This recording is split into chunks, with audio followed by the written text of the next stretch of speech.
Bueno, muchas gracias. En primer lugar, muchas gracias por la invitación a todas y a todos, en especial a la Secretaría y a la Comisión de Formación de ADEMU Montevideo, por estar compartiendo algunas reflexiones en torno a los documentos curriculares que se impulsan en estos momentos.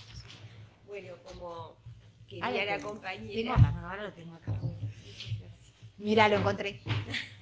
Profesora Eloísa Bordoli, profesora investigadora del Instituto de Educación de la Facultad de Humanidades y Ciencias de la Educación de UDELAR, magíster en Ciencias Humanas, doctora en Ciencias Sociales.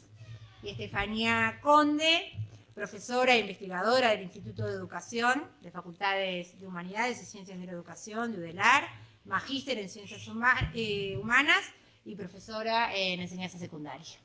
¿Bien? Bueno, como decíamos, es un gusto, digamos, estar acá en la casa del maestro de los maestros, con su rica historia de encuentros y de producción también en ideas y generación de propuestas pedagógicas y curriculares.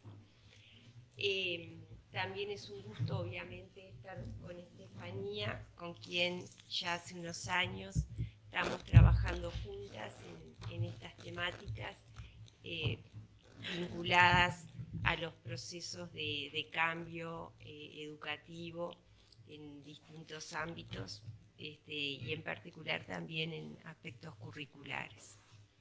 La idea que conversábamos con Estefanía, digamos, era hacer una presentación breve, ¿no? Para después obviamente abrir una instancia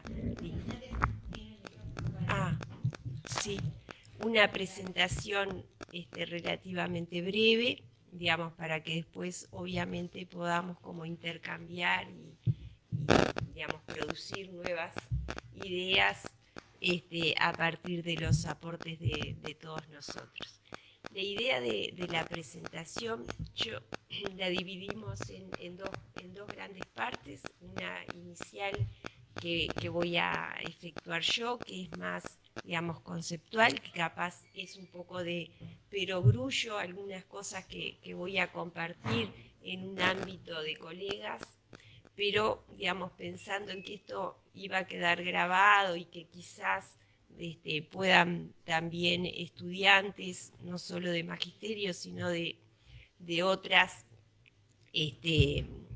etapas formativas o padres o ciudadanos en general lo puedan escuchar, nos parecía como importante traer algunas ideas generales que para ustedes van a ser muy, muy conocidas, con relación en primer lugar a los debates en el campo curricular específicamente, y en torno a las competencias, que también era una de las demandas en particular que planteaban los compañeros de la Comisión de Formación. Y en un segundo momento, Estefanía se va a ubicar más en el marco curricular nacional, enfatizando algunos de los, bueno, un análisis crítico en torno al mismo que abrimos después al intercambio de todos. Entonces, no sé si vos querés decir algo. No. Bueno. Entonces, primero con relación, y que bueno, todos ustedes muy bien saben, con relación a todos los temas, ¿no? En educación son temas, digamos, que se inscriben en distintos debates, ¿no? Y vamos a ubicar algunas cuestiones. En primer lugar, si nosotros pensamos en lo curricular, ¿no? Lo podemos definir de muchas maneras o conceptualizar porque hay distintas perspectivas teóricas que se han ido configurando en torno a esta noción. Pero nosotros queríamos quedarnos con algo que sé que algunos en en la TD también algunos de ustedes estuvieron discutiendo, uno podría decir, bueno, el currículum, ¿no? Los documentos curriculares, si los circunscribimos a esos, aunque el currículum es algo también más amplio y más rico y más complejo, como podemos visualizar, lo podemos entender como un discurso, ¿no? Un discurso particular, un discurso específico, y como todo discurso tiene una constelación de sentidos, ¿no? Y esa constelación de sentidos necesita determinadas condiciones de producción. O sea, ¿esto qué quiere decir? ¿No? Bueno, hay determinadas condiciones de producción para que emerja una propuesta particular con determinadas características. No es algo casual, sino que tiene que, digamos, coexistir esa condición de producción que habilita esa emergencia y puesta a circular, ¿no? Ese discurso particular, el discurso curricular, en el universo simbólico, ¿no? En el universo que se abre a, digamos, un campo, digamos, más amplio de disputa. Esto implica al menos dos cosas, ¿no? En primer lugar, implica, para después hacer un análisis, visualizar qué grupos, qué sectores definen o conceptualizan que determinadas se produzcan estas formas discursivas, en nuestro caso el currículum basado en competencias o organizado en torno a las competencias, así como también qué grupos y sectores se oponen, ¿no? Y hay otras conceptualizaciones en juego que están disputando otros sentidos distintos de entender, ¿no? Lo curricular, unido a determinadas formas de concepción más amplia de la educación. Pero a la vez también implica analizar, ¿no? Los documentos curriculares en una clave contextual, ¿no? En relación a otros documentos y otras definiciones que muchas veces no aparecen directamente en el marco curricular. ¿Por qué planteo esto? Digamos, lo planteo porque, digamos, uno lee a veces en la prensa o escucha declaraciones de determinadas autoridades educativas que están en este proceso y buscan señalar o enfatizar algunos elementos que evidentemente aparecen en el currículum, pero aparecen en menos, ¿no? O aparecen, uno podría decir, por la galería, ¿no? Porque ahora lo voy a plantear porque hay una necesidad de legitimar un discurso y se apela a ese recurso. Entonces, esto, digamos, pensar el currículum como un discurso específico, ¿no? Y que es necesario ver, digamos, en qué contexto de producción se produce y con qué otros actores y otros documentos se producen, implica, y es un poco lo que va en el segundo momento a trabajar más Estefanía, poner, ¿no? El marco curricular nacional en relación al menos con algunos documentos claves de este periodo, que tiene que ver, en primer lugar, con las modificaciones que la sección tercera de la Ley de Urgente Consideración sustituyen de la Ley General 18.437 del año 2008, ponerlo también en diálogo con el proyecto presupuestal, no solo en lo económico, sino también en el Plan de Desarrollo Educativo 2020-2024, que elaboró la ANEP como línea argumental de ese pedido presupuestal al Parlamento. También con esa hoja de ruta de la transformación curricular integral que elabora el CODICEN el año pasado, y también con un documento, digamos, que colegas del grupo de trabajo nuestro han colaborado en el proceso de traducción, porque está solo disponible en inglés, del préstamo de los 44 millones de dólares del Banco Mundial, que se denomina documento de evaluación del proyecto sobre propuesta de préstamo por un importe de 40 millones de dólares estadounidenses a la República Oriental del Uruguay para el fortalecimiento de la pedagogía y la gobernanza en las escuelas públicas uruguayas del año pasado.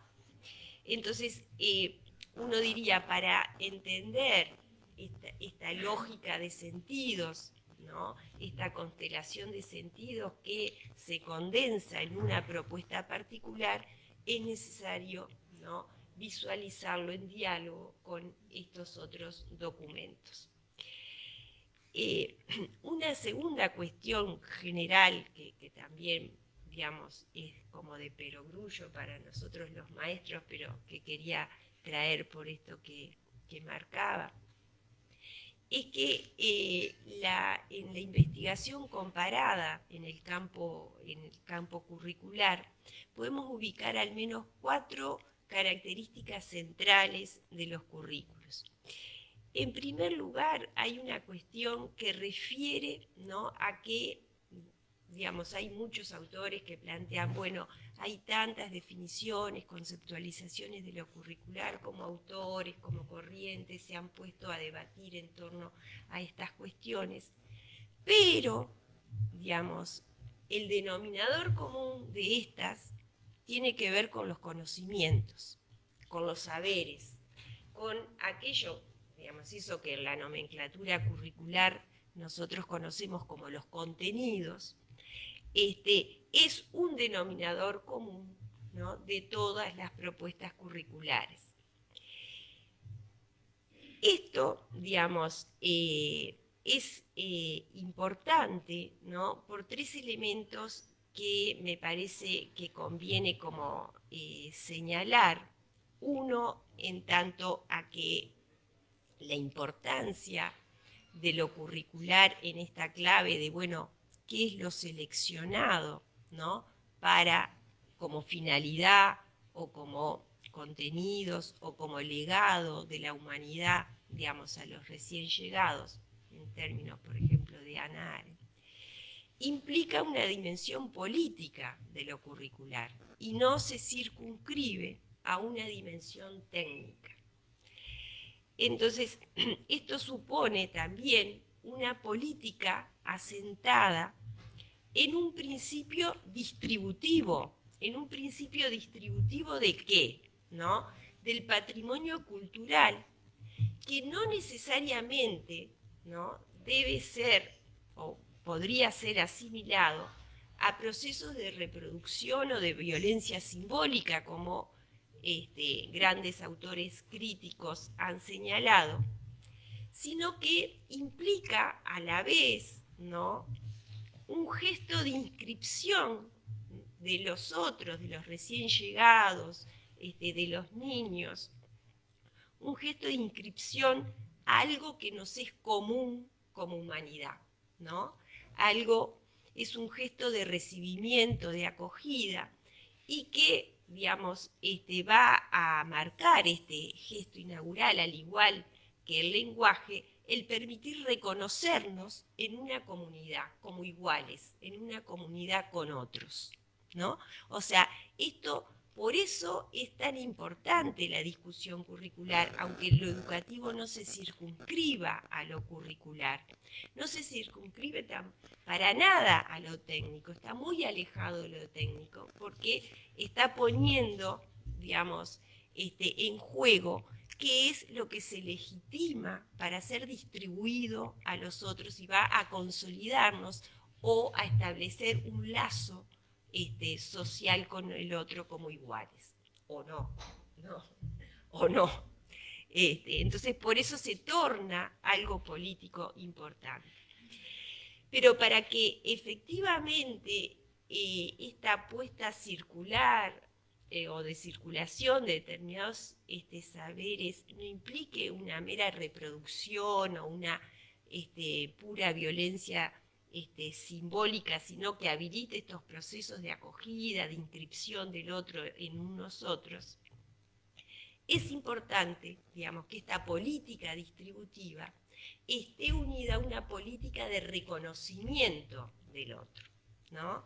De reconocimiento de sus particularidades, como todos los maestros sabemos, cuando vamos a distintas escuelas, a distintos barrios y estamos trabajando y haciendo las adecuaciones, estableciendo los nexos con lo cotidiano del niño, pero trascendiendo también eso de lo cotidiano.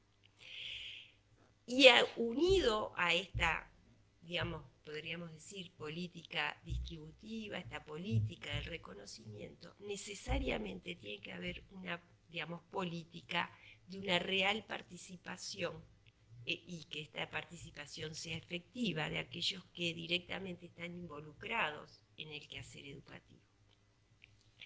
Entonces, esto me parece que es como algo, digamos, que todos nosotros sabemos, pero que es como importante poner, ¿no? Para, digamos, no minimizar las cuestiones que están aconteciendo en el terreno educativo, porque se está jugando en parte, ¿no? El futuro de la educación. Un segundo aspecto que surge también de los estudios comparados en el campo curricular, ya lo adelantaba, es la imposibilidad de la circunscripción a lo técnico. Por más que hay escuelas que circunscriben lo curricular a un problema técnico y a de consistencia interna, de coherencia, de que tiene que haber, ¿no? Una articulación, una secuenciación, un conjunto de operaciones más técnicas, que sí, que las tiene que haber y que los maestros sabemos bien que muchas veces y a lo largo de la historia las hemos realizado con uno u otro programa, coordinando con paralelos o coordinando con los centros. Es, digamos, el currículum una disputa política. ¿Por qué? Porque selecciona, ¿no? No es técnico exclusivamente, selecciona el sentido, el para qué de determinadas cosas.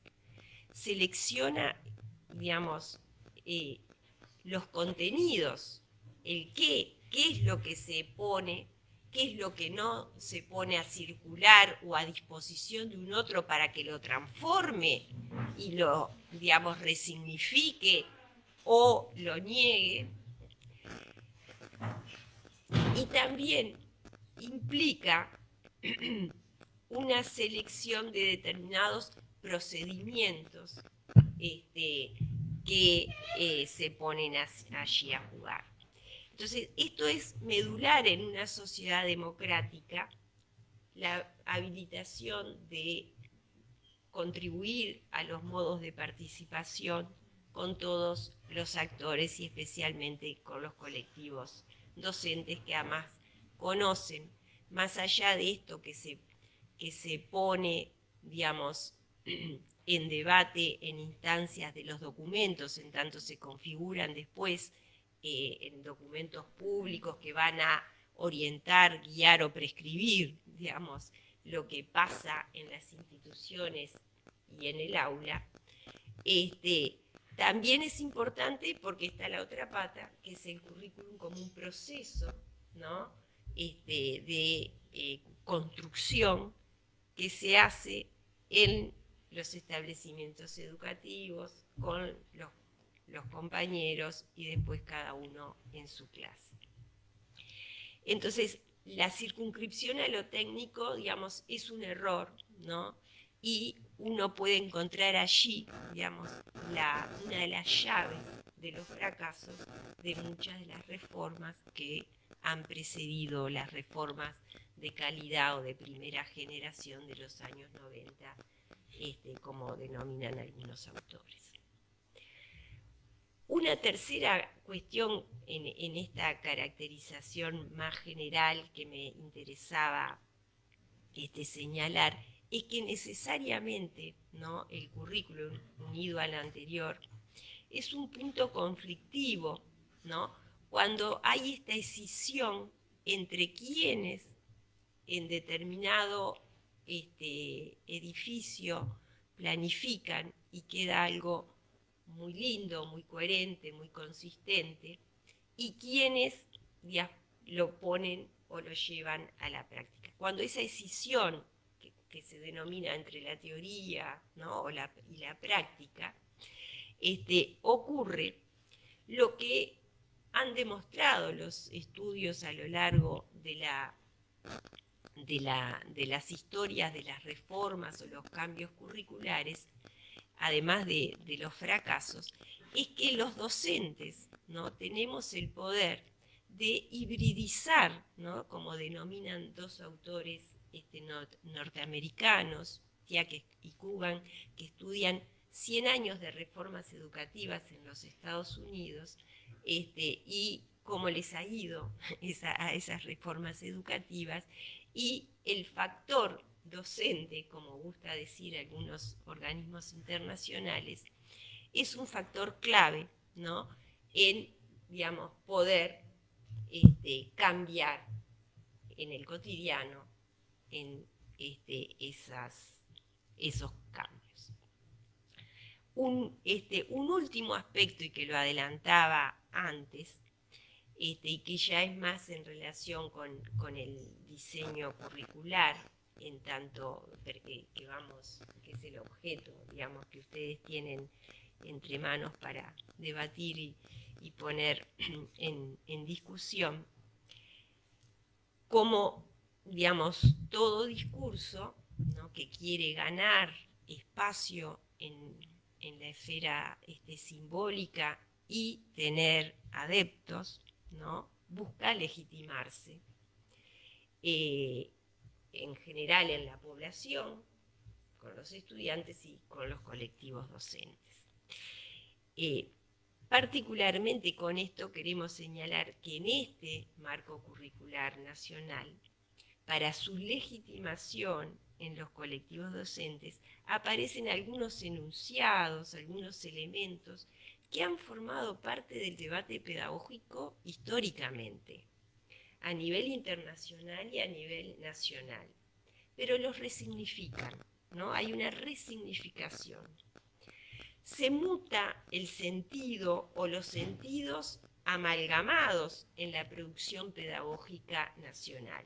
Este proceso que algunos autores como Adriana Puigros ya en la década de los 90 a la primera generación de reformas educativas aludía como un proceso de resemantización de determinados discursos, con justamente este objetivo de legitimar y de tener adeptos. Pero hay un exilio, ¿no?, de los sentidos que esos conceptos, esos términos, esos lineamientos pedagógicos o curriculares se fueron dando. Por ejemplo, unos ejemplos: la centralidad del estudiante, la importancia de los procesos de aprendizaje, estrategias de trabajo o de enseñanza más personalizada, autonomía. Son temas, digamos, que muchos de ellos fueron conquistas de las luchas de los colectivos docentes en el plano, digamos, pedagógico, y también cuando uno habla de la autonomía de la enseñanza en el plano gremial. Son debates que, si uno los mira a escala internacional, tienen al menos 120 años algunos de estos términos. Para poner un ejemplo, todo el escolanovismo, alguien que ha influido mucho al inicio del siglo XX, a fines del siglo XIX y inicios del siglo XX en nuestro país, John Dewey, y, digamos, un pragmatista, instrumentalista norteamericano, en un libro de 1903 ya planteaba la importancia, digamos, de tener en el centro al niño, la configuración en función de proyectos proyectos que también articularan con el interés.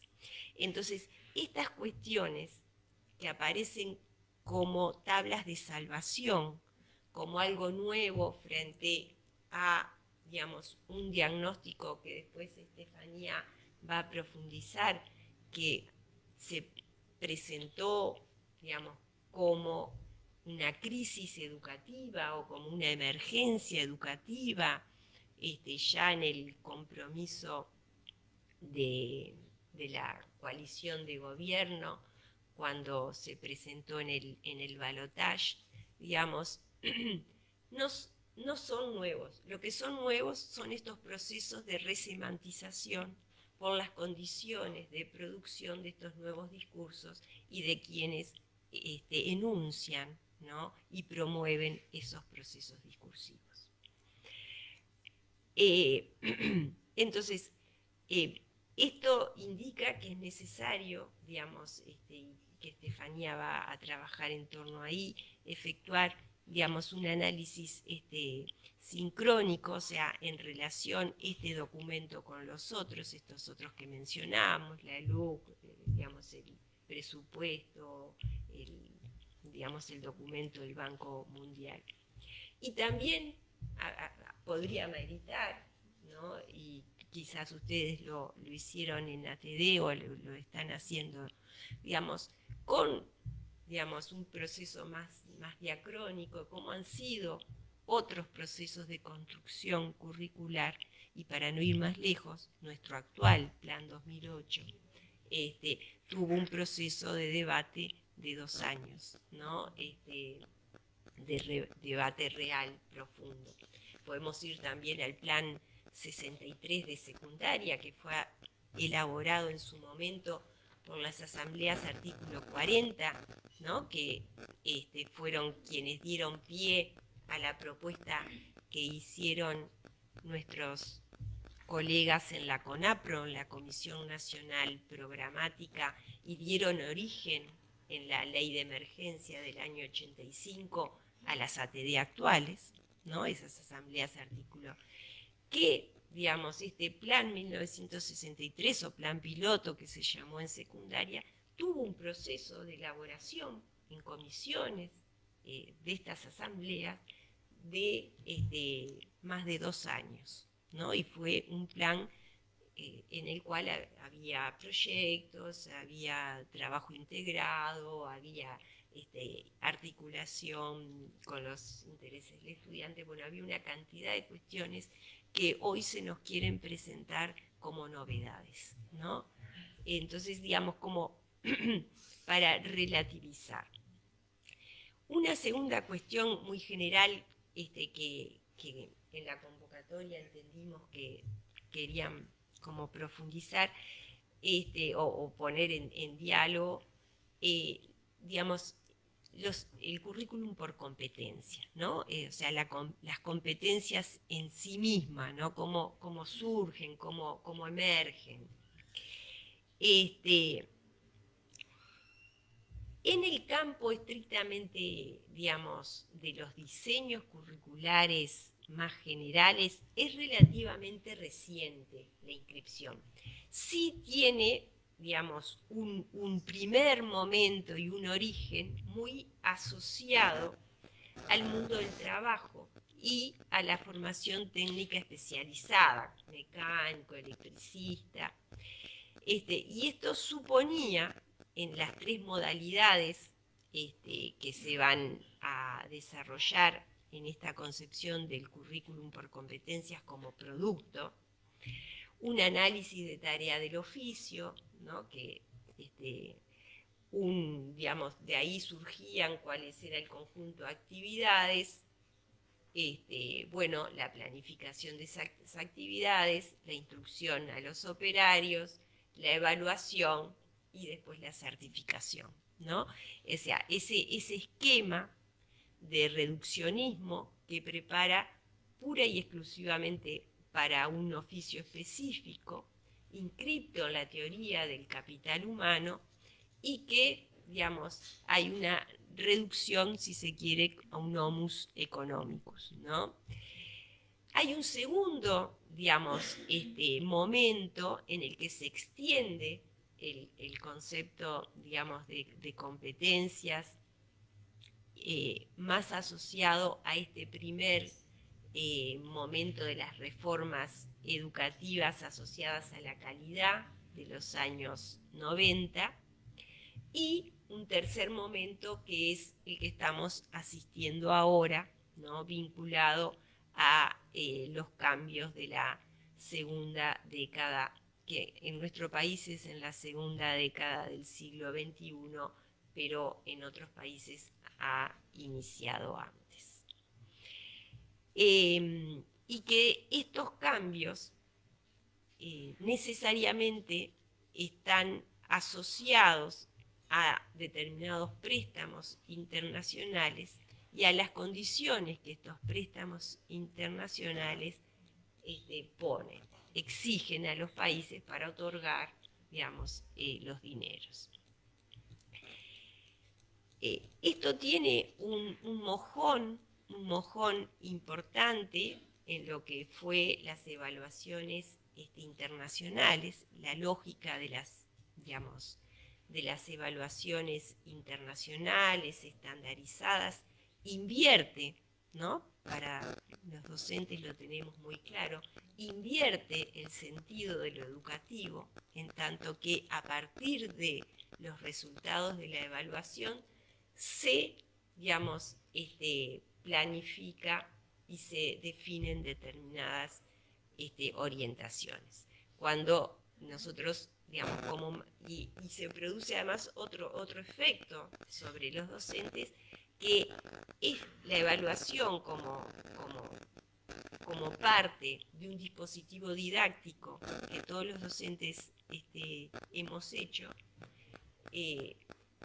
tenía el objetivo de un feedback, ¿no? Para los procesos de enseñanza y de trabajo en el aula, ¿no? Acá, digamos, eso se minimiza, se externaliza, o sea, se saca el protagonismo, digamos, de los docentes en su quehacer, y se ubica, digamos, por fuera para controlar los sistemas, establecer estándares y ver, digamos, cuánto es el dinero que corresponde si hicimos bien o mal los deberes.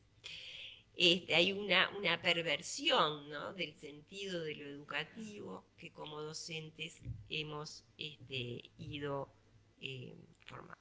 Y decíamos que en el año 2001 la OCDE, ¿no? Que es quien impulsa las evaluaciones PISA, en realidad todavía no refiere a competencias, sino que habla de aprendizajes y habilidades o destrezas para la vida.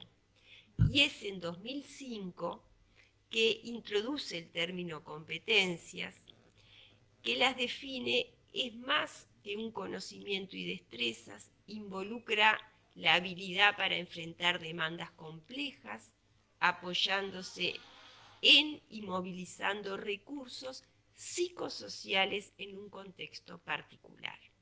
Esto, digamos, tiene un efecto bien importante que yo voy a señalar algo y Estefanía seguramente lo va a profundizar. Para, digamos, recién decía, uno puede ver dos grandes enfoques en torno a las competencias, ¿no? Dos grandes enfoques. Un primer enfoque vinculado a las competencias como un producto, ¿no?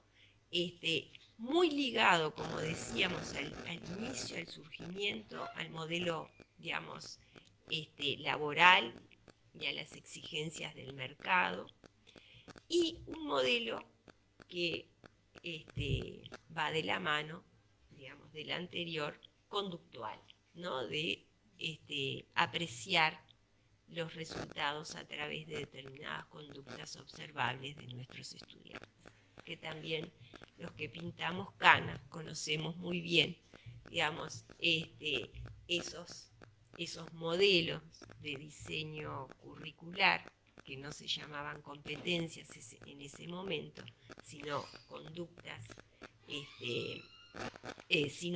objetivos operacionales, vinieron de la mano de los procesos de reformas educativas en los periodos dictatoriales, ¿no? Como una forma de controlar no solo a los estudiantes a través de determinadas conductas, sino de controlar el quehacer docente en las aulas.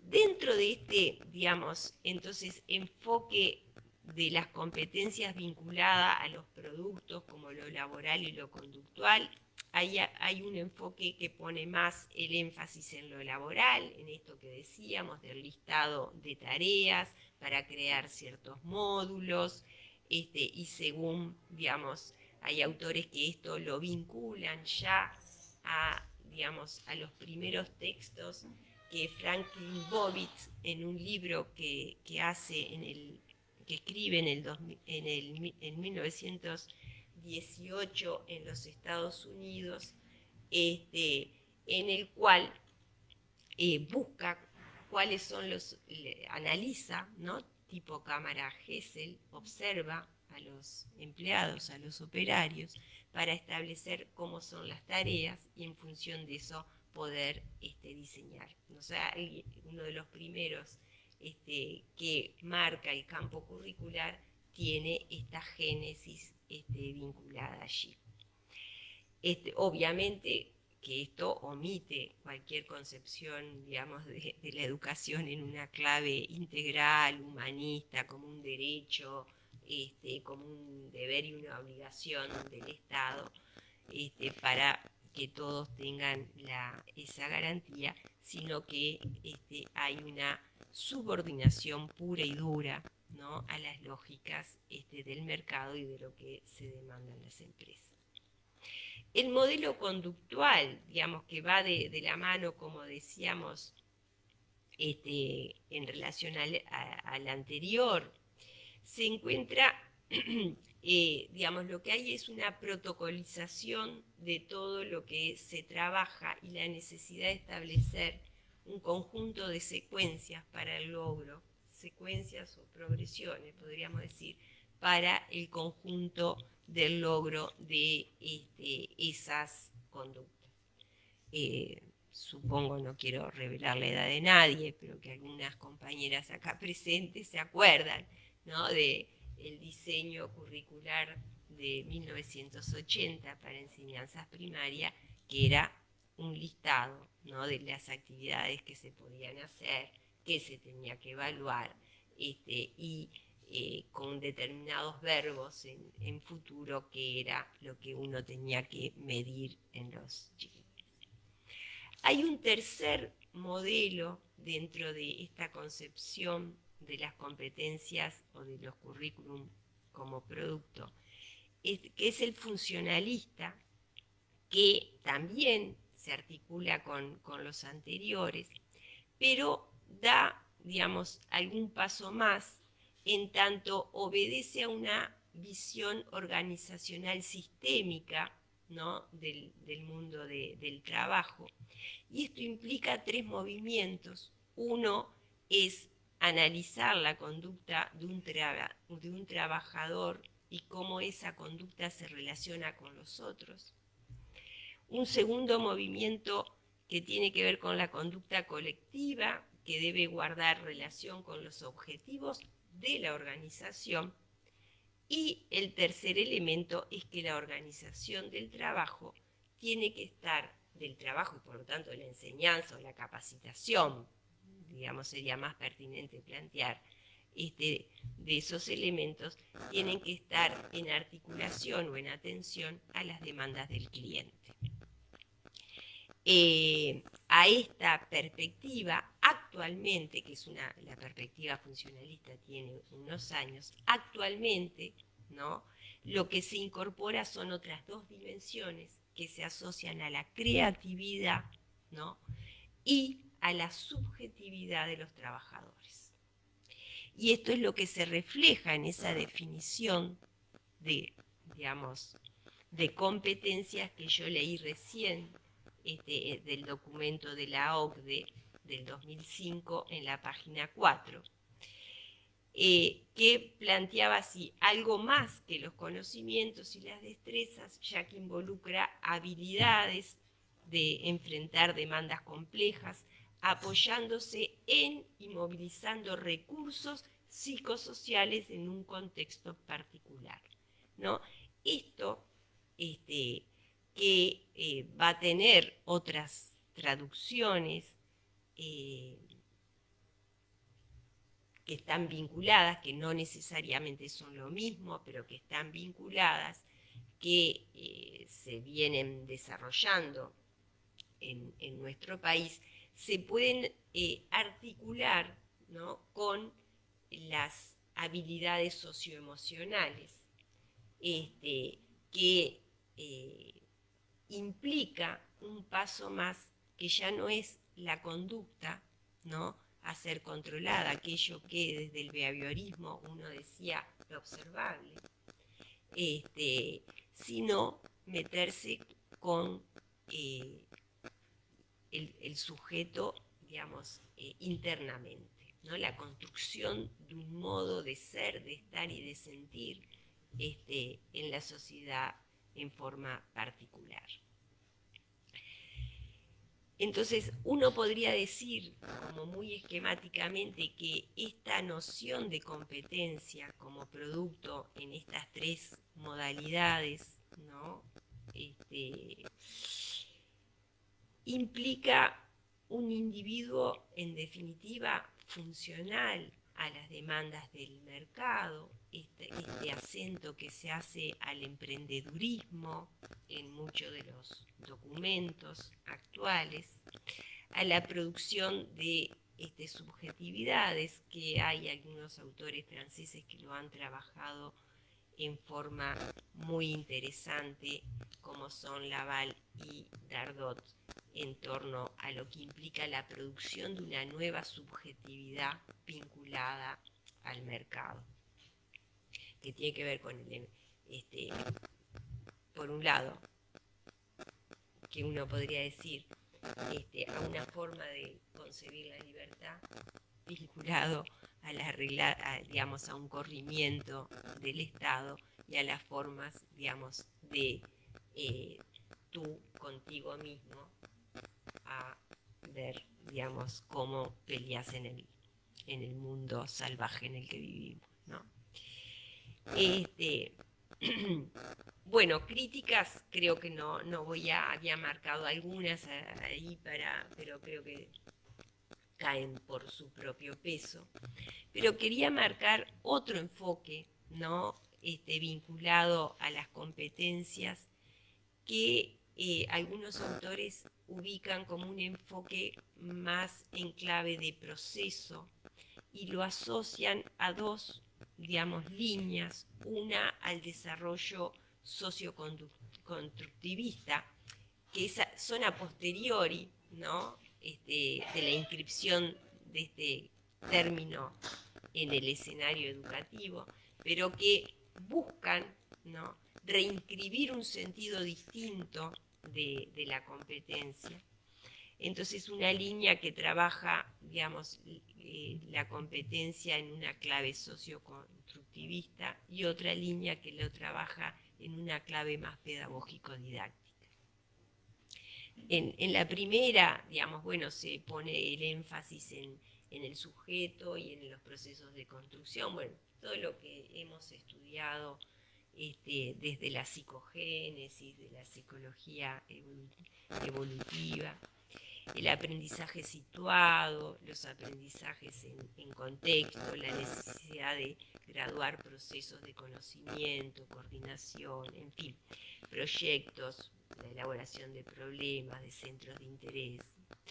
Y otra segunda que busca articular, ¿no?, en este abordaje más pedagógico didáctico, algunos aportes, como mencionábamos hoy, del escolanovismo, del trabajar por problemas, en fin. Digamos, este enfoque de la competencia como un proceso, ¿no?, ligado a estas dos líneas que tienen su diálogo y que algunos autores defienden, tanto latinoamericanos como en realidad surgen a posteriori de esta primera, digamos, formulación que nosotros decíamos del currículum por competencias en esta lógica más ligada al mundo del trabajo, al neoconductismo y el funcionalismo y al funcionalismo ayornado, digamos, con estos elementos, buscan disputar un sentido distinto en el campo, ¿no?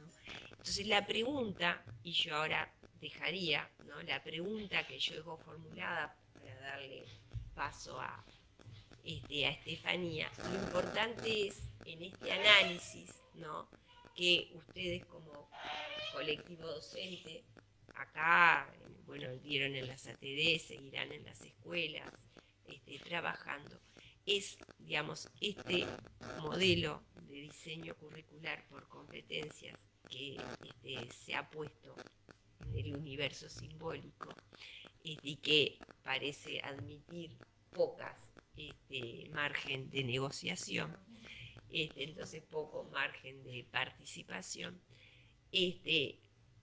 recupera, ¿no?, de estas, digamos, perspectivas de las competencias. Y sobre eso va a abonar ahora Estefanía, analizando más en profundidad eso. Sí.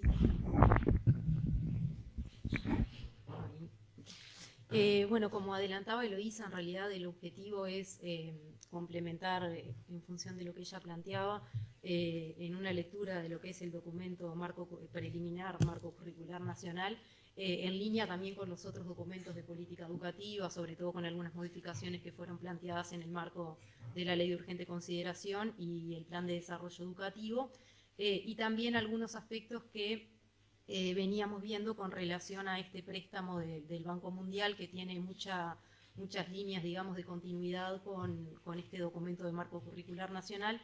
Y eso, bueno, en el marco de un trabajo que venimos haciendo con dos compañeras, Camila Falkin y Cecilia Sánchez, en el contexto de un convenio que se celebró entre la FENAPES y la Facultad de Humanidades, y bueno, en ese escenario, digamos, en ese contexto es que surge esta lectura. Una cuestión que capaz que esto sí ya es más como reiterado, porque cada vez lo vemos también que se viene expresando más, pero tiene que ver con este debilitamiento de la participación de los actores que participan en el campo educativo, claramente de los colectivos docentes, en lo que tiene que ver con los cambios que se están procesando en materia de política educativa, y claramente este proceso de lo que denominan transformación curricular integral, bueno, es como un claro reflejo de cómo esto se viene profundizando. De alguna manera, en el marco de las modificaciones de la LUC, esto de la sustitución de los ex consejos desconcentrados por las direcciones generales unipersonales, también las modificaciones en cuanto al Congreso Nacional de Educación, ¿no?, que claramente esto también adquiere sentido en este marco. Y en una nota que se le hacía a la diaria a Adriana Aristimuño días atrás, ella ahí expresa claramente, dice, con relación al Congreso Nacional de Educación, no es un modelo para nosotros, pensamos que abrir la participación al estilo Congreso Educativo no era afín ni a nuestra manera de trabajar ni a ir cumpliendo con plazos, ¿no? Y como esto de alguna manera, también esto de no solo la forma de lo que implica pensar la participación en estos ámbitos, sino también el tema de los plazos y cómo esto tensiona también con, bueno, cuando hablamos de plazos y cómo esto tensiona con los cambios en materia de política educativa y de transformación curricular.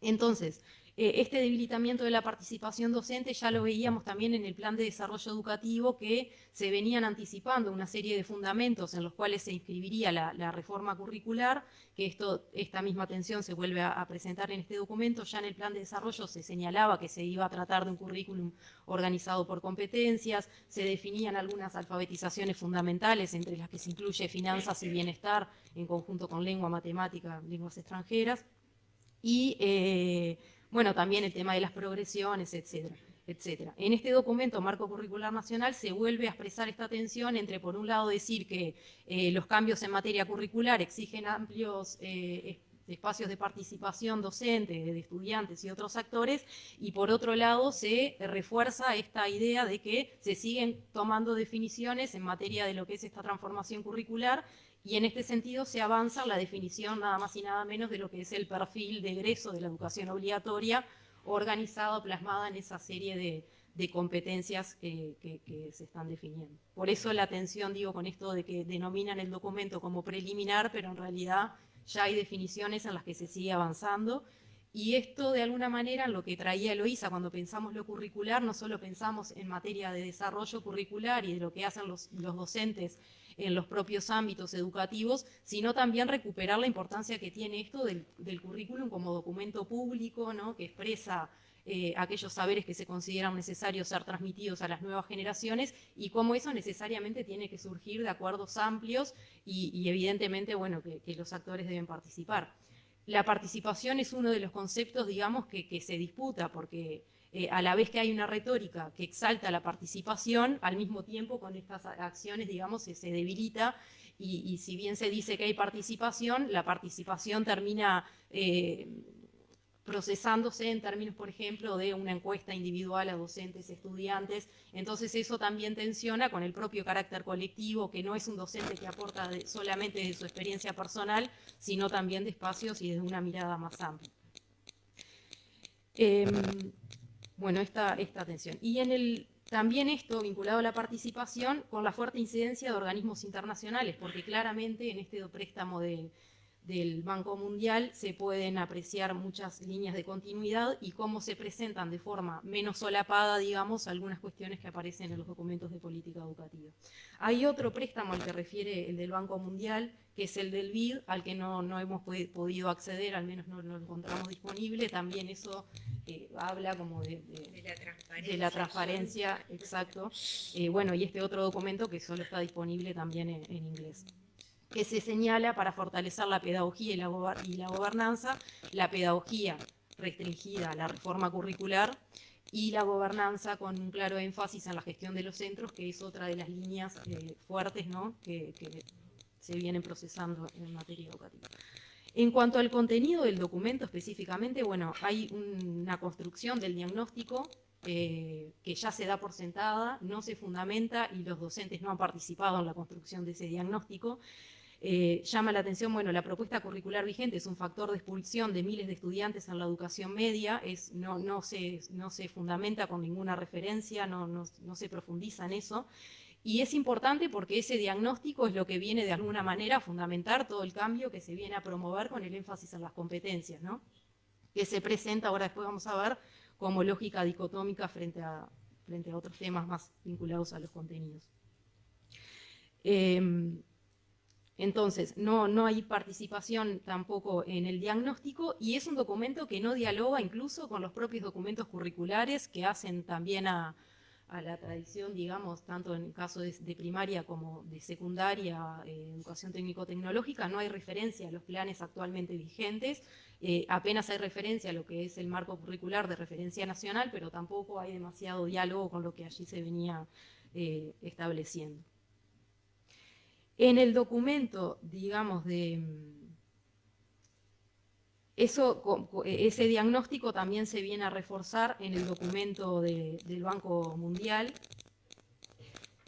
que también se señala que la organización de contenidos de alguna manera se la asocia directamente a la no disminución de la brecha de aprendizajes. Entonces también ahí hay como una afirmación bastante contundente en la que no se profundiza.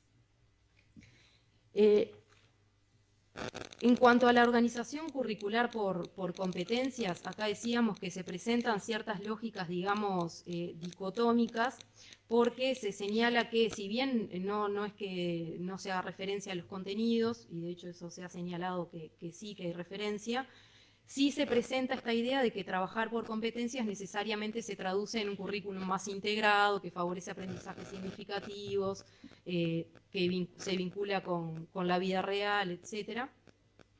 Entonces, de alguna manera, lo que se refuerzan son dos modelos antagónicos de educación, uno que se considera tradicionalista y verticalista, centrado en la enseñanza por contenidos y en la figura docente, y otro innovador, porque también esto de las competencias es muy ligado a la cuestión de la innovación, fundamentado en el aprendizaje por competencias y la centralidad en el estudiante. Al presentar esto como lógicas dicotómicas, bueno, ahí hay como un nudo problemático también en cómo se construye el discurso, más allá de que en el documento en algún momento se haga referencia a los contenidos. En el préstamo del Banco Mundial se vincula el diseño por competencias con la innovación y se recuperan como experiencias que aprovechan las innovaciones a la red global de aprendizajes y a los centros María Espínola, que bueno, que es una de las propuestas educativas que surgen en el marco también de los cambios que se están procesando. Y de estas experiencias se recupera también el énfasis en las habilidades socioemocionales, que este énfasis en las habilidades socioemocionales es otro también de los elementos que viene a cobrar importancia, más vinculado a la autorregulación de los sujetos y particularmente de ciertos sujetos, ¿no?, que se encuentran en situación de vulnerabilidad. Ahí también hay como algunas cuestiones para pensar. Otro elemento que interesa destacar en términos del contenido es estas cuestiones de la profundización de ciertas lógicas de individuación y de responsabilización tanto de los docentes como de los estudiantes. Con relación a los docentes, en el documento del préstamo del Banco Mundial hay una clara linealidad entre lo que es el currículum prescripto y el currículum real o el que desarrollan los docentes en las aulas.